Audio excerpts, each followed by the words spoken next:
Welcome to this digital discussion we are having at the Observer Research Foundation with Dr. Anand Ranganathan.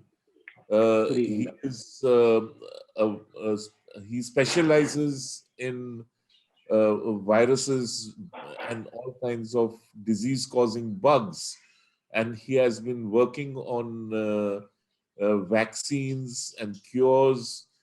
And he has his laboratory, interestingly, at the Jawaharlal Nehru University, which we would usually not connect with path-breaking work in science, but actually the quality of work which happens at JNU is mind-boggling, and some very big breakthroughs have been brought about by Dr. Ranganathan and his associate Dr. Govardhan Das. Welcome, Anand. Thank you very much, Dada. It's a real pleasure. So, the whole purpose of this discussion was to try and figure out what is this mutation that is happening to the SARS-CoV coronavirus, and it is now labeled as SARS-CoV-2. Uh, and this variant is believed to be behind the sudden surge in the number of infections in England, and some other European countries have also reported a similar mutation. The fallout and the impact has been immediate. For starters, all flights to and fro England have been stopped, and the UK itself has moved into a very severe phase of lockdown. Uh, Anand, what exactly is when we talk about the mutation in the protein spike of the virus? What does it mean? Right, Dada. First of all, thanks very much for having me. It's a pretty serious thing that has happened. But let me also tell you that viruses mutate all the time. In fact, mutations, any living organism, mutations occur. And that is the singular reason why species survive or they die. So viruses are no different from humans or bacteria or chimpanzees or any other living organism or plants. So there are a lot of mutations that occur regularly in viruses. In fact, in this virus, for example, SARS-CoV-2, there have been thousands of mutations that have been cataloged over the past 1 year. So how you catalog them is you sequence the viral genome, which is pretty small, I think about 10 kb or 15 kb long. And you find out what are the different bases. So the viral RNA is made up of 4 bases, A, U, G, and C. And you find out, looking at the original template, which was discovered in Wuhan, that's the original virus, what are the differences that have happened as the virus spreads from one country to the other, one human to the other, one host to the other. And then you begin to catalog them. So the international community has been cataloging them, and they have found out that there have been thousands of mutations. So what is different about this mutation or this series of mutations that people are so scared and Europe is panicking and all trade or people transports from UK have been halted. Now, so there have been dozens of mutations, as I said, maybe thousands in the virus. In this case, this particular mutated strain is called B117. This was isolated in England, and it has 17 mutations when you compare it to the original viral strain that spreads last year. And there are 2 things that one has to keep in mind. One is the infection, and the other is the lethality. So one is how infectious is the strain, and the other is how lethal is this new strain. Now, they're 2 very different things. People are saying that this new strain B117 is 70% more infectious than the original Chinese Wuhan strain. Now, infection is because if the virus is able to invade much more quickly into the human cell, it is able to infect more. That is one of the primary reasons, is that if it's able to invade much faster. The invasion of this virus is based upon a protein, viral protein called the spike protein. Now, this spike protein latches on to, let's say this is like a key, and it latches on to the human cell, which has a receptor called the ACE2 receptor, or let's call it a lock. So when this key fits into that lock, i.e. the spike protein fits into this ACE2 receptor, it leads to a cascade of events that allow the virus to invade the human cell. Now, people have determined the structure of the spike protein. Crystal structure is out, so you know the three-dimensional structure of the spike protein. People have determined they have co-crystallized the spike protein with the ACE receptor, so they know where exactly is the spike protein binding to the ACE receptor. And once you know that, you know what are the points at which the spike protein is actually meeting or binding to the ACE receptors. And by these points, I mean, so the spike protein is a protein. It is a string of pearls, you can say amino acids. So when this protein fits into the ACE receptor, the primary contacts would be of amino acids to amino acids. It could either be through hydrophobic interaction, water-hating interaction, or charged interaction. In layman's terms, what does this mean? Because what they're saying is that this mutation in the spike protein binds it binds it more closely to the protein in the human cell, and that is why this mutation is being seen as a threat. So is it something like, you gave the example of a lock and a key, but does this also mean that the protective measures we were taking till now, a mask, washing your hands, keeping distance, do these measures now become ineffective, irrelevant? Not at all, not at all. So as I was just about to finish that. So the primary contacts of the spike protein are through its own amino acids that are interacting with the amino acids of the ACE receptor. Now, in the original virus, the spike protein at position 501, there was an amino acid called asparagine. Now that has been mutated to tyrosine. And people have shown through binding, so you can actually do experiments by which you can find out the strength of the binding.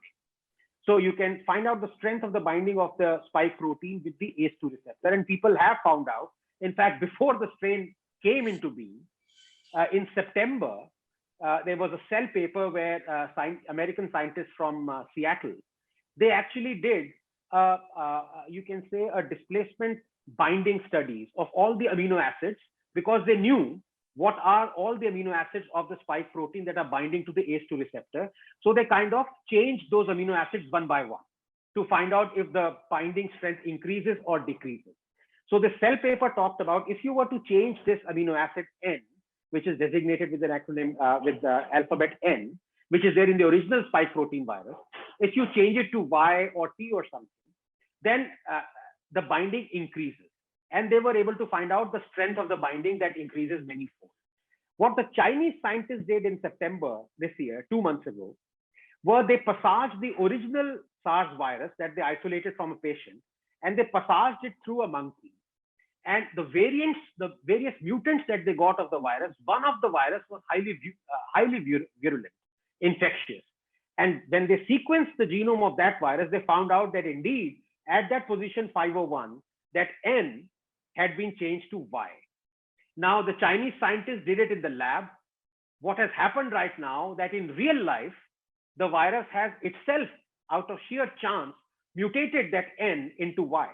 So here is an example of evolution that is happening in the real world, which was replicated in the laboratory just 2 months ago. And what is really striking about this is that this is one of the 17 mutations. In the spike protein, there are about 10 mutations. I don't need to go through in detail of all of them. There is another mutation, which is at the position number 681, where a proline has been converted to a histidine. And that is at the position where the spike protein is cleaved, that is a furin cleavage site, in order for it to bind to the ACE2 receptor. So what has happened is, through these absolutely accidental mutations that happen in any virus, these two mutations plus a host of other two mutations, which I'll come to when I discuss the lethality part. In this, when I'm discussing the infection part, these two mutations have occurred, which are allowing this mutant B117 to infect much more because it is able to bind much strongly to the ACE2 receptor. This is what we know so far. It's only 2 or 3 days old, this whole science behind it. That's the explanation for the mutation that has occurred. Yes. And as you said, that up till now, there have been roughly about 4,000 mutations that have been recorded. But this particular mutation stands out for making the virus more infectious and Yes. making and adding to its transmissibility. Correct. Because if it's able to bind to if it's able to bind much more strongly to the human cell, it's able to invade in much greater numbers. So infection would be more. That's the infectious. Now, but does this make the virus more lethal than what it was earlier? Right. So now that's a more difficult question to answer. And there, the real experts like Professor Govardhan Das or immunologists would be required. But as of what perfunctory knowledge I have, I'll be able to explain it. Let me explain it in two ways. One, what other people also did, I think 2 months ago, there's a paper just out yesterday. It's a non-peer reviewed study. I think a patient in Philadelphia was immune compromised. So his immune system was very weak and he got COVID infection. They took out the virus from this person. I don't know whether he was given plasma as well as a therapy. And what they found out was that one of the areas of the spike protein, in particular an area which is called, just give me 1 second, Dada. Yeah, it is HV69 to 70 deletion at 21,765 bases, from 21,765 to 21,770. So the viral genome is approximately 30 kilobases long. At this position, the virus in the mutated form had actually deleted this region. Now, what they found out was that this was, in fact, this whole region in the corresponding amino acid sense was being recognized by our antibodies. So the virus very cunningly deleted this region. As a result, our antibodies could no longer recognize this. So when I talk about infection, I talk about gaining entry.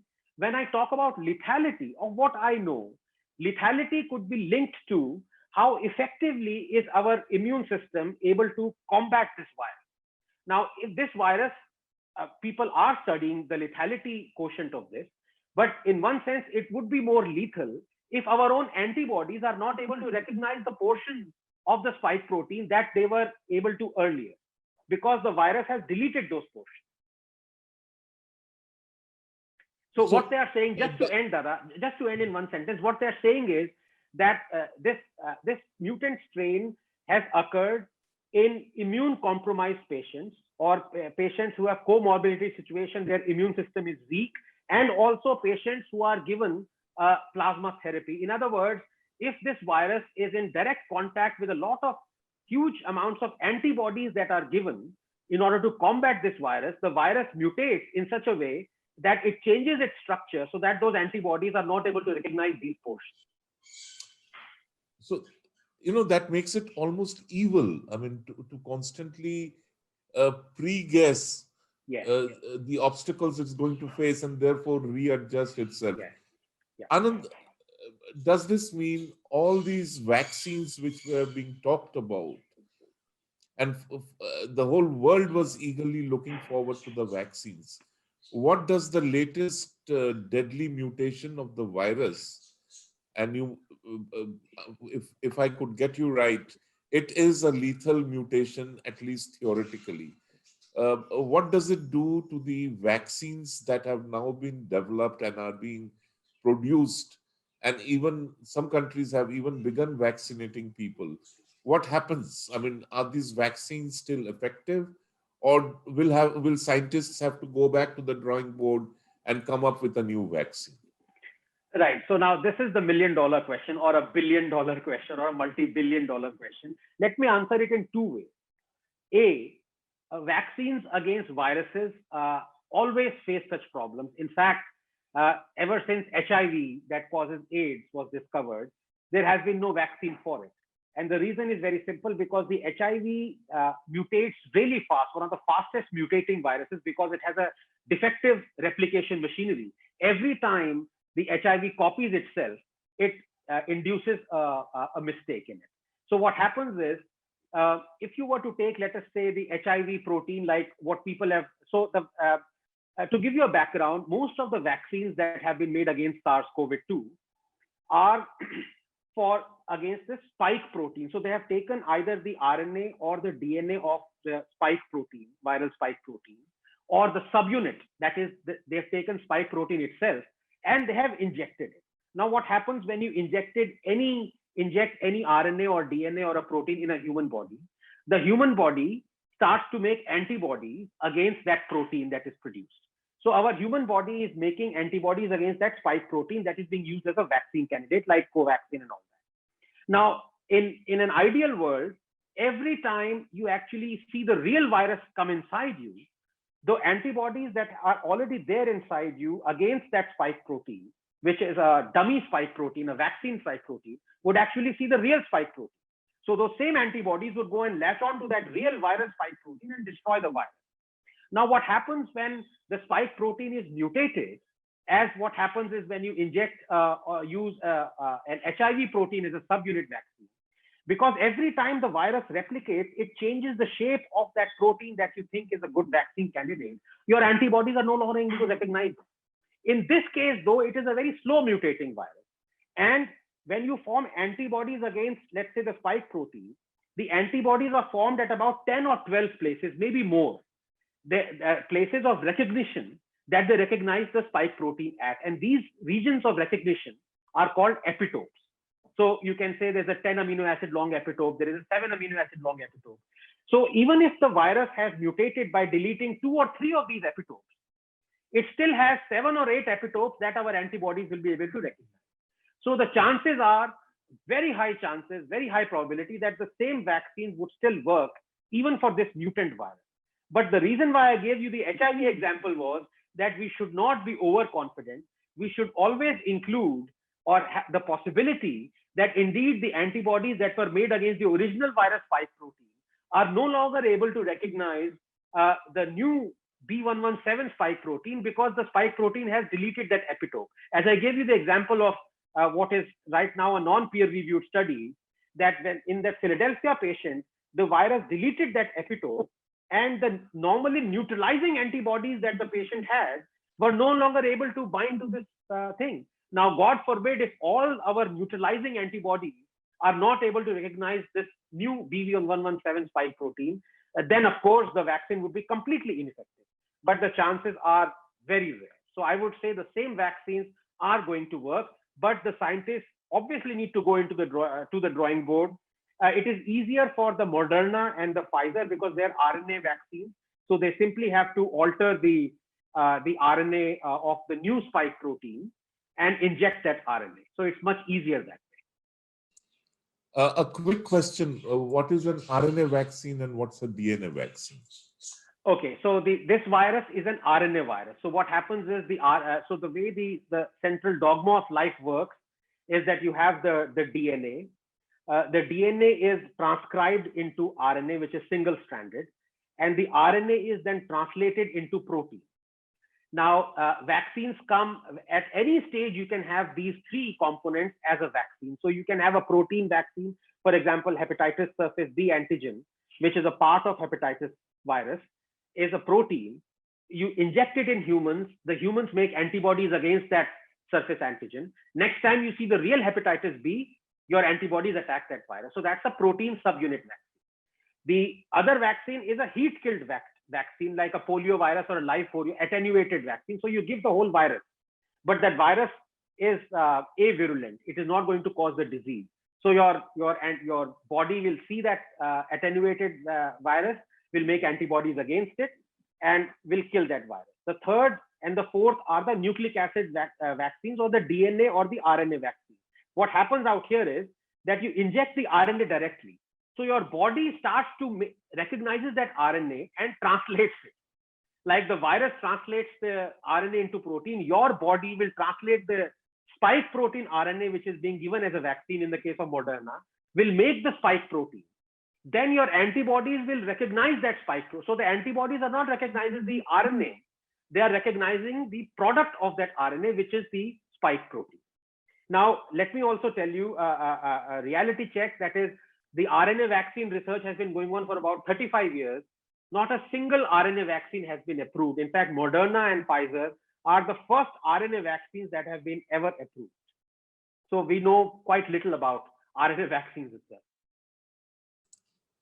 What makes RNA vaccines so exclusive from the two other variants of vaccines?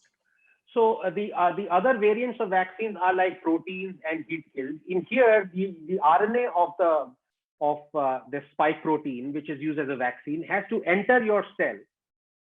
So RNA entering the cell is a bit of a tricky process itself. Plus, RNA is inherently very unstable because it is degraded. DNA is very stable, RNA is very unstable. So the RNA is degraded, and this RNA not only has to enter your cell, it has to be recognized, which of course it would be, because there is no difference between, the body doesn't differentiate between your RNA and a pathogenic RNA. It's just RNA for it. It will be translated into a protein. And then that protein will then be used as a bait for your host immune system to make antibodies again. So it's a new strategy. It is much easier and much more amenable to changes. So for example, if you want to, so B117, if you want to make a protein vaccine, you would have to purify the protein, you would have to make large quantities of it, and you would have to then inject it. In this case, you simply alter the amino acids, or sorry, the nucleotides that have been changed in B117 from the original template SARS-CoV-2. You have, and within 2 hours, you would have the new Moderna B117 vaccine, and then you start injecting it. So from what we know so far, we still don't know whether this particular variant is more lethal than the earlier variants, number one. We have to wait and see how the data works out. Yes. Number two, the vaccines which are available as of now remain effective against the SARS-CoV-2 virus. Yes. And in case these vaccines are not effective, the two RNA vaccines which are available, you are saying they can modify the vaccine in a very short period of time and come up with a new vaccine. Yes, absolutely. And that are here, and within hours. I mean, I'm sure Moderna has already done it. It's just that the lethality question, as we were discussing, needs to be ascertained, and their immunologists would come in, like Professor Govardhan Das. The infectious part, people have already figured out the rate of infectivity of or R naught is increased by 0.4. It is much more infectious. The third question, which you just now raised, Dada, let me add to that just a couple of minutes, which is that one of the best articles I have read in all of the COVID thing, and I'm just not just saying to flatten ORF, it was written by Sameer, where he compared the WHO's reaction to SARS-1 with SARS-2. And here is the thing, because the spike protein is recognized by our immune system and the antibodies are made by recognizing various portions of the spike protein. If we had a vaccine against SARS-1, that vaccine would have been effective against SARS-2 as well. So it is, I lament the fact that while SARS-1 was there in 2003, it scared the world, not of course not near as much extent as SARS-2 did, but by the time scientists started developing the vaccines, that SARS had disappeared. So the government stopped giving funding to the scientists, and those vaccines were never made. In fact, there are about 60 vaccine candidates for SARS-1, and none of them reached the final stage. If we had a SARS-1 vaccine, because the spike proteins are pretty similar, my bet is that it would have been pretty effective in the initial stages of SARS-2 infection. But so that's a lesson that we have to learn. Any pathogenic or pandemic that happens, we have to go till the end. If we start a project of making a vaccine, we must make sure, even though the pathogen is no longer there in the world, we better make the vaccine against it, so that if a variant of it comes, for example, the B117 is a variant. In other words, you can say it's SARS-3. In many ways, it is SARS-3, you can say. Now, we do have a vaccine against SARS-2, which we are trying against SARS-3. But imagine if there was no SARS-2 anymore and we had SARS-3, and all the vaccine research that people were doing suddenly vanished in thin air like they did in SARS-1. So we would have to deal with SARS-3 without a vaccine that could at least, be very effective, if not completely effective, in killing SARS-3.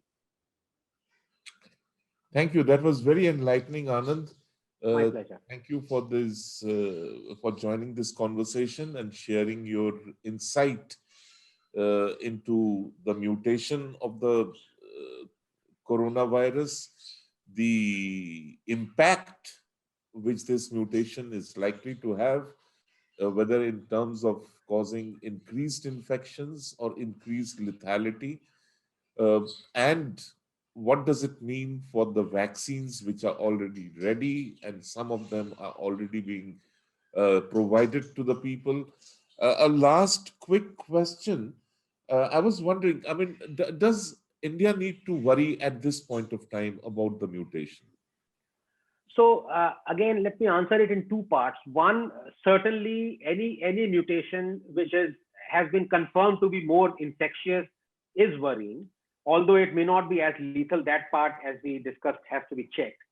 But secondly, there is a reason why in England this was discovered, because it is way ahead in sequencing the strain. So, for example, the Indian bank, if I can call it, of the COVID strain is only 3 or 4 installments, full.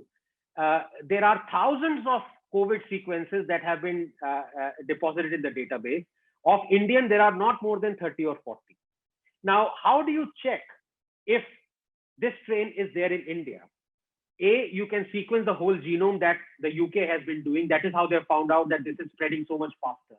But the other way to check is when you're doing an RT-PCR test, which India is doing phenomenally well, and the primer that you put that attaches itself to the viral RNA and then amplifies it so that you can read the amplified product, that primer needs to be of B117 instead of SARS-CoV-2, which we are using. So right now, I was seeing the Civil Aviation Minister was talking about that all the patients, all the passengers who are coming from UK are to be RT-PCR tested. That's not enough, because that won't tell you. That will only tell you whether they have COVID or not. They can't tell you whether they have COVID or SARS-CoV-19 or B117. For that, I was surprised and disappointed that all the samples right now are being transported from Delhi to National Institute of Virology in Pune. God knows how long that would take.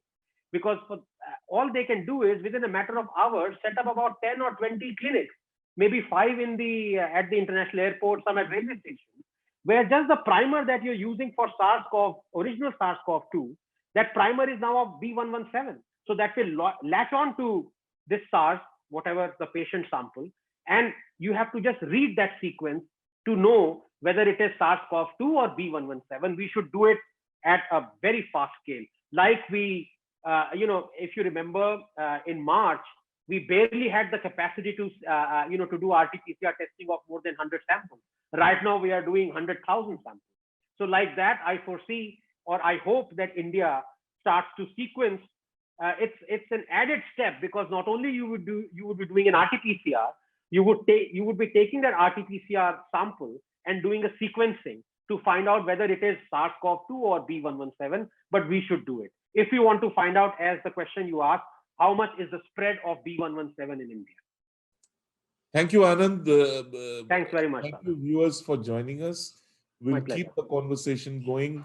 And Anand, I think I will come back to you once we have more details on the mutation and its lethality aspect. Thank you once again. Thank you very much. My pleasure, Dada. Take care. Bye-bye.